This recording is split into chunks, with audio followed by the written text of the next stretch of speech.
guddate gaara kamuu Hacaaluu hawwii fabdiisaa lammiisaa ol jedhee kalaaluu siidaan goota gaara kamuu ardii keessaa Uganda dan Hundeessaa lammii Boonsaa harka fuudhu jaallatamu kabajamtoota daawwattoota Hacaaluu Deelii qophii keenya guyyaa har'aatiin seenaa qabsaa'aa aartistii barreessaa Oromoo Hacaaluu Hundeessaa qabannee isin biraan geenyaa haga xumura sagantaa keenyaatti nu hordofaa afeerraa keenya.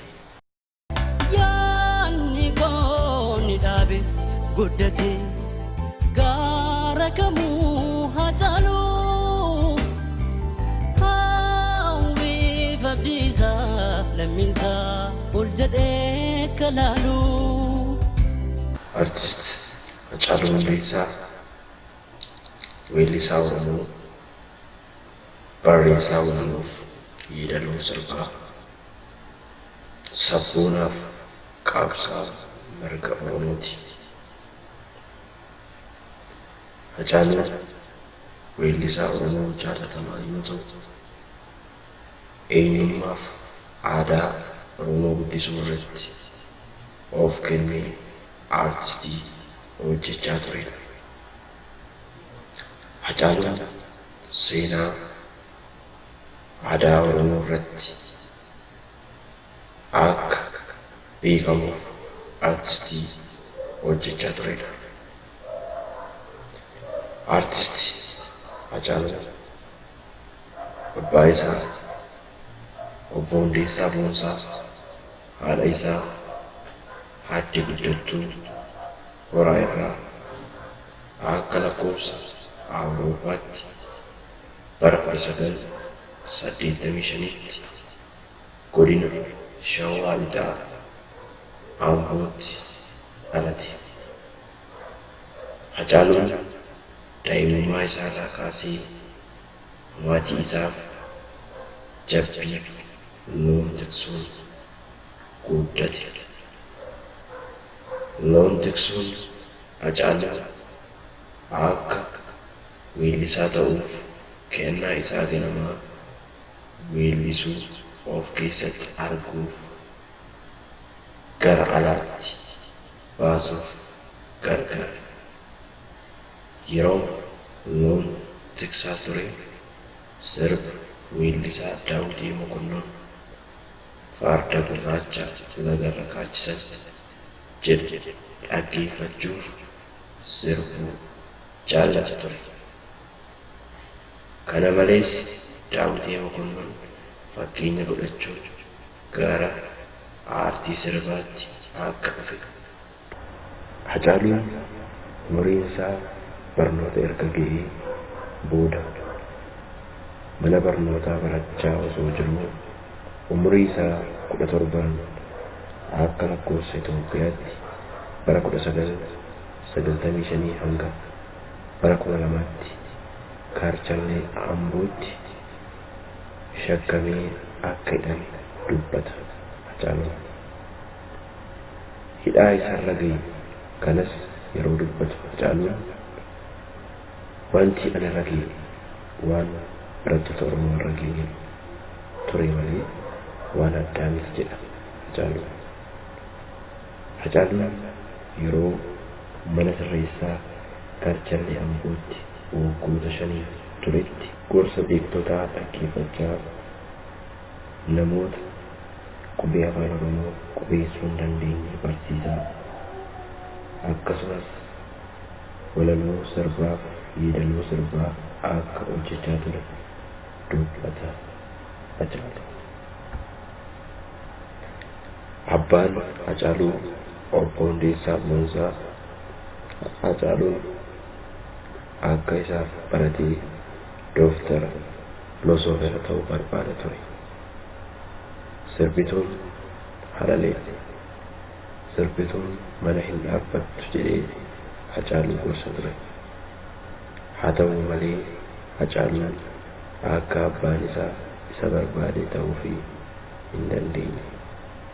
Haati isaa aadde guddattuu ammoo weellisaa ta'uu Hacaaluutti gammaduu turan.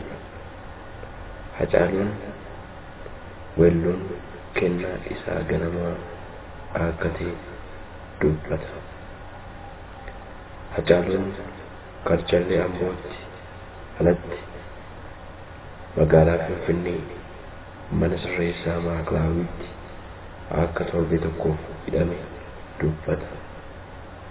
Yeroo manneen sirreessaa kana hundumaa turetti maatii isaa, haati mana isaa Fantuu Damisee Diyoo isa waliin rakkinaaf bal'ina qooddachaa turaniiru. Abbaan isaa obbo Hundeessaan weellisuuf Hacaaluu haa jibbiyyuu malee mana hidhaa yommuu deemu hamileen Hacaaluu akka hin cabneef jabaadhu manni hidhaa qoraasuma dhiiraatti jechuun jajjabeessaa tureera. Hacaaluun manni sirreessaa akka isa sodaataniif osoo hin taane bakka inni itti barnoota baruuf hamilee horatu ture. Hacaaluun mana sirreessaa keessatti haa hidhamuyyuu malee kaayyoo isaa ganamaa hin daganne. Fedhii isaa ganamaa hawaasa isaaf weellisaa ta'us boodatti hin deebine.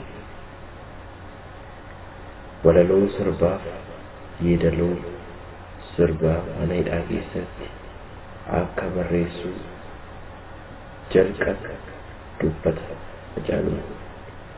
Doorri yeroo gumii mana barnootaa keessatti ta'e bakkeewwan kaanitti sirbu walaloof yeedaloon kan nama biroof akka ta'e hima.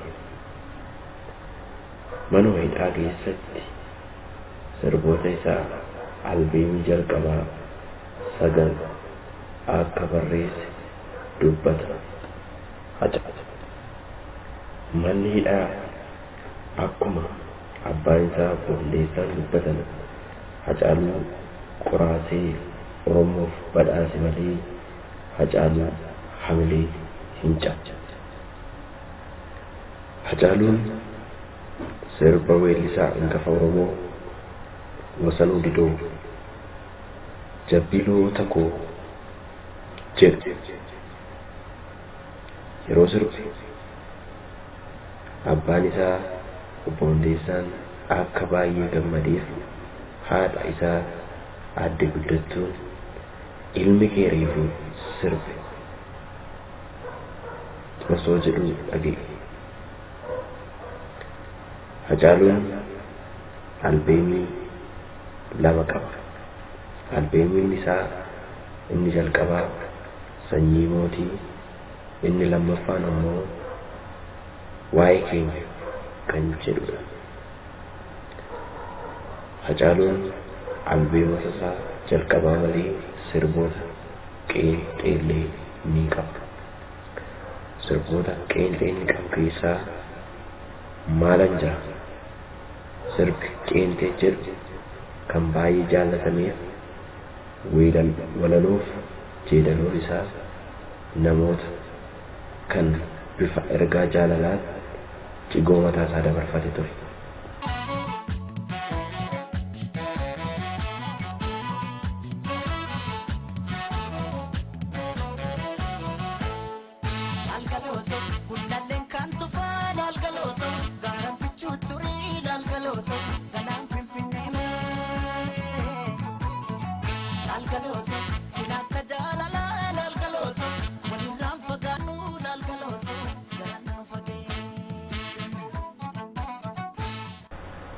Hacaaluun biyyoota Ameerikaa garaa garaa keessatti koonsartii adeemsisuun uummata isaa biyya hambaa jiraatan jaalatamummaa danuu horateera. Hacaaluun kana malees koonsartii lammiin lammiif jedhu lammiiwwan isaa lafaaf qe'ee isaanii irraa buqqifamaniif geerarsaan quuqqaa lammii isaa quuqqaa garaa isaa sodaa tokko malee nama geerarsaan dubbatedha. Allee hamma dandeenyu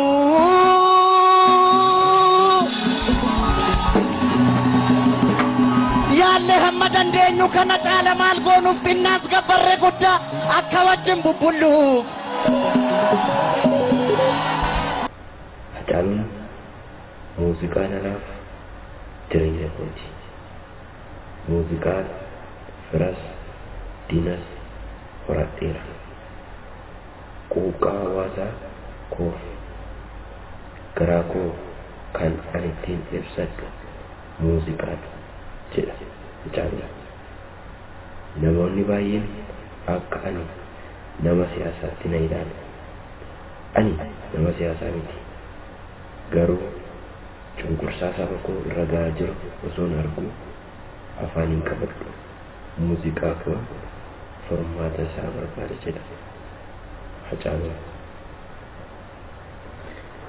Hacaaluun yeroo uummanni isaa jalaa buqqifaman gadi hin teenye koonsartii qofaa irratti sirbuus hin turre kaayyoon isaa.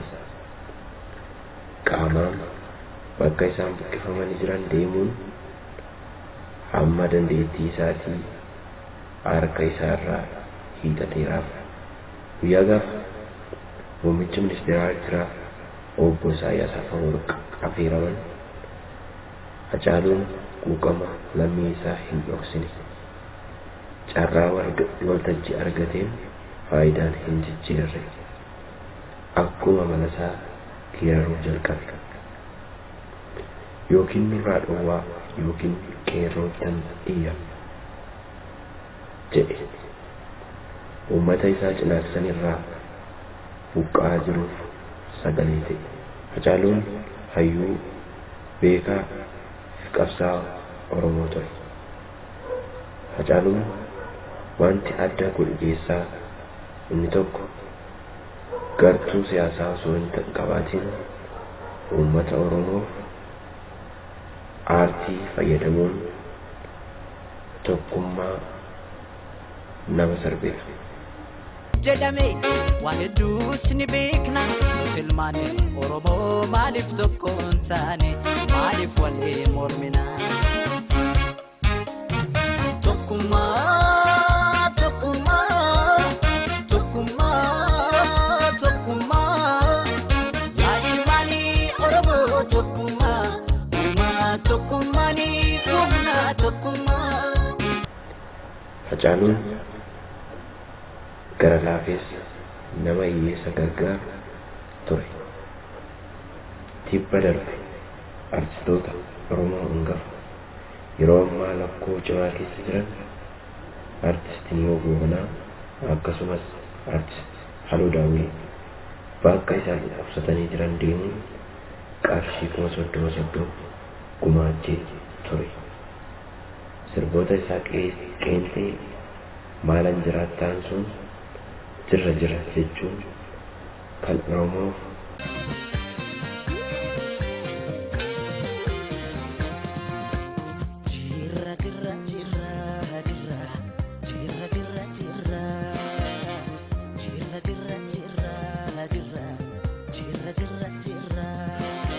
darba jirra jechuun qabsoo Oromoo akeekee ture.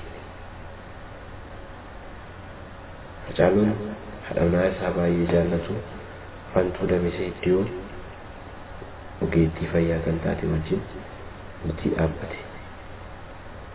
Ishee waliin ka'anaaf feenaa oolte rakkinaaf gadadoo kan nafaan argite anoo humnaan qabu waa tokko siin godhoo du'ee baaduu sillee aansinii hirraanfadhu. Erga bultii dhaabbatanii waggaa 8 daa'ima 3 kan waliin qabaniif wabii milkii sanyii kan jedhamanidha. Hacaaluun sirba qeentee eessa jirti jedhu qabatee osoo dhufuudhaaf jiruu haadhan beekamneef taatee yaadannee wixata waxibajji 29 bara 2020 rasaasaa rukutamee addunyaa kanarraa godaanedha. Maatiif firoota akkasumas Oromoota maraan arakki odeeyii jajjabina hawwina. Seenaa Hacaaluu dookumeentarii isaa yeroo biroo isiniif qabannee dhiyaanna. Waan nu daawwattaniif galatooma. Nu baasan addaan baanee nu addaan ba'u malee sooretti haadha sooree irbaanii rabuusa qabaay seeqanii sesseeqanii kan gargaar nu baate.